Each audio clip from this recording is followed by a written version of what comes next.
One of my favorite Balkan dishes is goulash with rice, and goulash just means beef stew. The secret to a good goulash is cooking it with lots of vegetables and cooking it on low heat.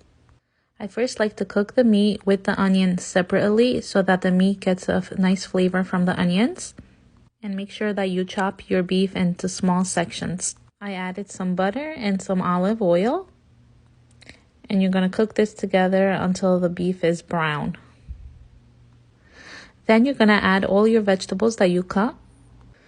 You can add any spices you like. I added a teaspoon of vegeta and 2 teaspoons of paprika powder.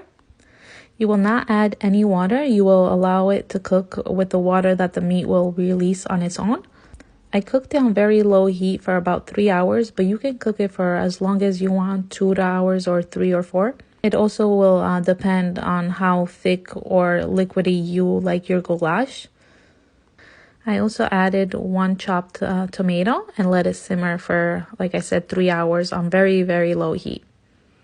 This dish does go well with rice, and the way Balkans make their rice is they fry it and then bake it in the oven. You're going to chop your vegetables very fine for the rice, and you're going to saute the veggies first.